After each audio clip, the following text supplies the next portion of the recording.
desescolarização, né? A escola hoje em dia, da forma como é seriada e todo mundo de forma homogênea ali, mesma idade, não sei o quê, isso tudo, ele tem uma palestra muito boa que ele fala disso também, né?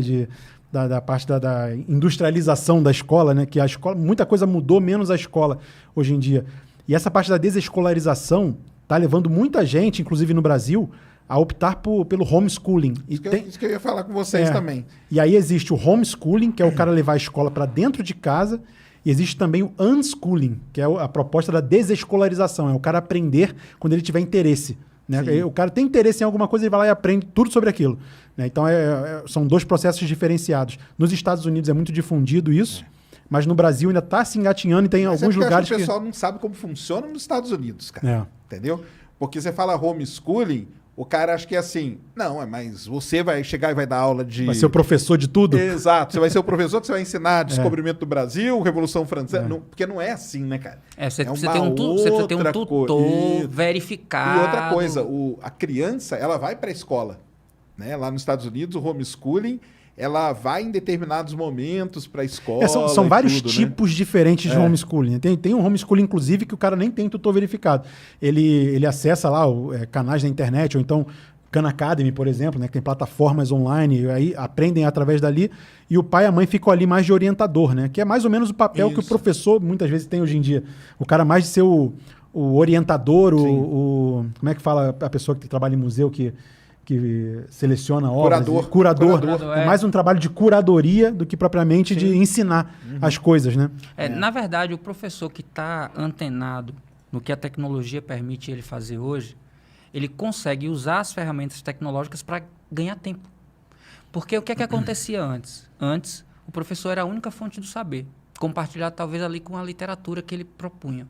Mas hoje são tantos os veículos de divulgação que é muito melhor que o professor tenha a humildade de reconhecer que existem outras formas de aprender que não é só com ele. Pegar aquilo e vamos junto, né, cara? E aí ele passa a ser... Isso eu percebo muito quando eu estou dando palestra para professores, e eu acredito que o Procopio tem coisas como essa para falar. O professor, ele teme a tecnologia por sentir que a tecnologia vai substituí-lo. Não é verdade. A tecnologia não vai substituir o professor. Agora, o professor que domina a tecnologia vai ter mais empregabilidade do que aquele que não domina. Então, a tecnologia é seu aliado na perpetuação da sua profissão. Cuidado com isso. E aí, o que acontece? Ele passa a ser o cara que faz uma coisa que eu e o Procopio não conseguimos.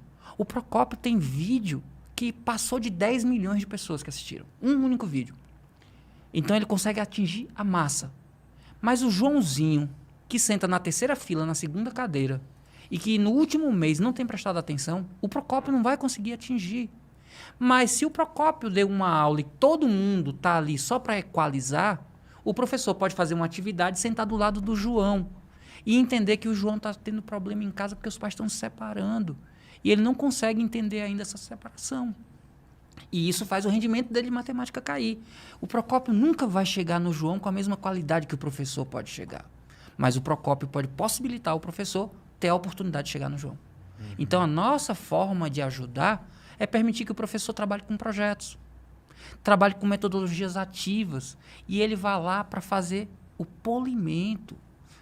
A aula invertida, que tanto falou, Flipped Classroom, ela já existe há muito tempo.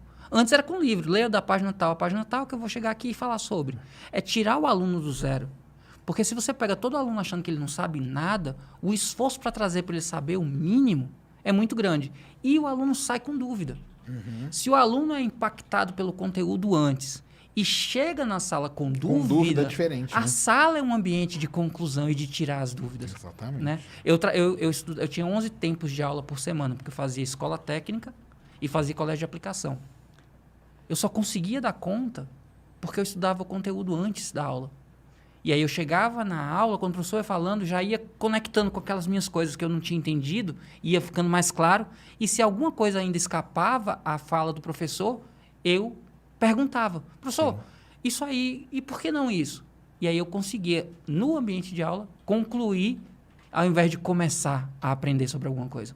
Então a tecnologia hoje tem esse papel importantíssimo de, primeiro, o Rafael é um cara descolado, eu sou um cara mais duro. Mas tem professor de física que é altamente descolado, professor que é altamente tecnológico, professor que é papel e caneta, professor que é giz e quadro. O YouTube Edu já preconiza que ali estão todas as formas de ensinar, seu jeito de aprender.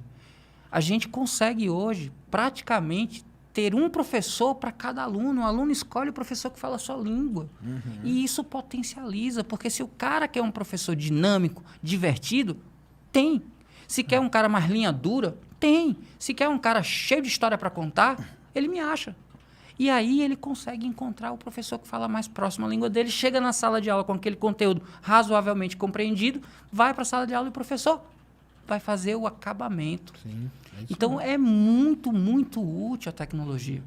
E acho que aí na pandemia, acho que isso aí ficou super ressaltado, né?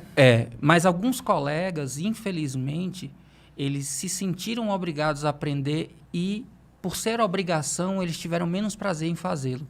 Talvez se eles tivessem descoberto tecnologia como o Rafael descobriu, como eu descobri, né? Talvez tivesse sido diferente. Zero prazer, eu digo vários. Que eu vi. Eu ouço muita reclamação do pessoal falando, tá falando que o professor não está trabalhando na pandemia, a gente está trabalhando 3 vezes, 4 vezes mais. Mas sabe o que eu acho, cara? Que, assim, lógico, né? Que foi um negócio que ninguém estava esperando, né? Mas mostrou uma coisa, porque o cara, ele dava aula, cara, como se estivesse dando aula na sala de aula. E é um pouco diferente, né? É a linguagem, né, cara? Sim, sim. É a linguagem. Você não quer que o aluno... Cara, meu filho, 13 anos, você não quer que ele ligue a tela do computador e fique das 7h30 a meio-dia? Cara, ele não vai ficar, cara. Ele não vai ficar, cara. Como que você vai parar? Nem se amarrar ele fica, cara. E aí, Sérgio? Nem a gente conseguiria ficar. Nem a gente, cara. Você não fica parado 50 minutos vendo uma aula numa tela, cara. Isso aí não existe, cara. As escolas precisam entender isso. Porque o tempo de atenção, de retenção, é diferente com tela. Mas elas obrigaram muitos professores a reproduzirem o modelo. Por quê? Porque tinha algum compromisso de tempo que tinham que justificar para os pais. Você está pagando por 5 horas de aula por dia, como é que eu vou dar só meia hora? Mas aí prejudica todo o processo de ensino-aprendizagem, porque a gente sabe, a gente que produz conteúdo na internet, que uma aula de 50 minutos no presencial...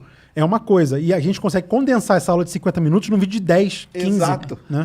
Isso. Inclusive, a gente até usa algumas métricas de dizer que o nosso tempo de vídeo pode ser multiplicado por 3, 5. Depende um pouco. Quando a gente vai resolver uma questão, o tempo é mais próximo do tempo de sala de aula. Mas na hora que a gente vai explicar alguma coisa... Primeiro que a gente tem um monte de recurso que na sala de aula a gente não tem.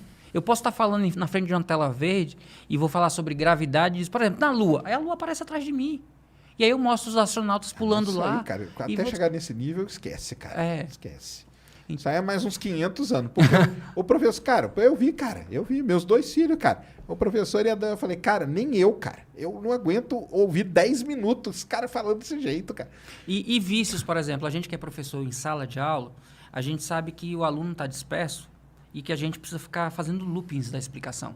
A é igual a B, por causa disso aqui, igual a C, aí lembra que A é igual a B, viu? Aí A é igual a B, conclui aqui que C para D, D é... Mas quando A e B e C, a gente fica indo e voltando, que no vídeo não precisa. Se tem alguma coisa que o cara passou batido, ele volta. E aí, é importante que o professor também, que está ouvindo a gente, não se incomode quando um aluno disser, peraí, mas num vídeo do Procópio de 10 minutos, eu aprendi o que você falou em 50. O professor tem só que estar municiado para dizer uma coisa. E eu vivi isso, Sérgio. Eu era de uma escola de elite, com estudantes de alto nível, se preparando para concursos de muita concorrência.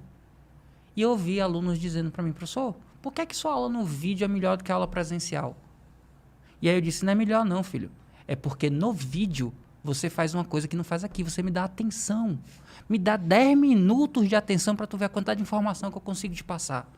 Então, quando o professor escutar, porque o Rafael em 10 minutos explicou 50. Aí o professor tem que dizer, então me dê os mesmos 10 minutos que o Rafael teve seu. De atenção, né? Para você entender. Total atenção. Na escola você tem várias possibilidades de se distrair, né?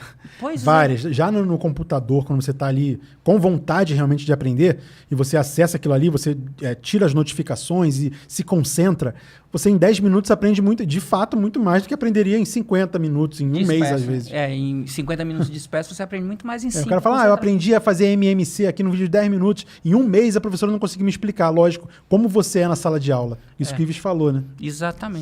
Aí o professor precisa ter essa compreensão até para passar para o aluno, né? Para o aluno entender que uma coisa é ele ser obrigado a lutar contra a biologia dele. Porque, Sérgio, o corpo em formação Ele precisa de sono.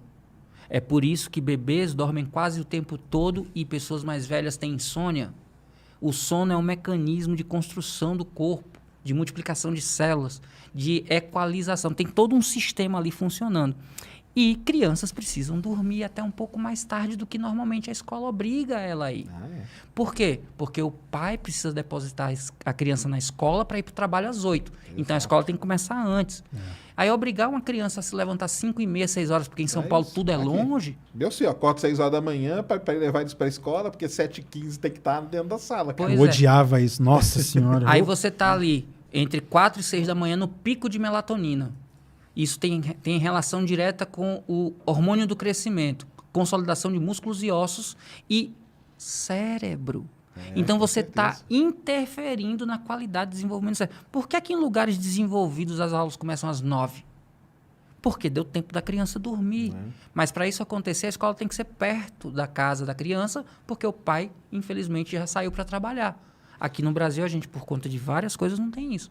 Mas se fosse possível, deixá-lo dormir.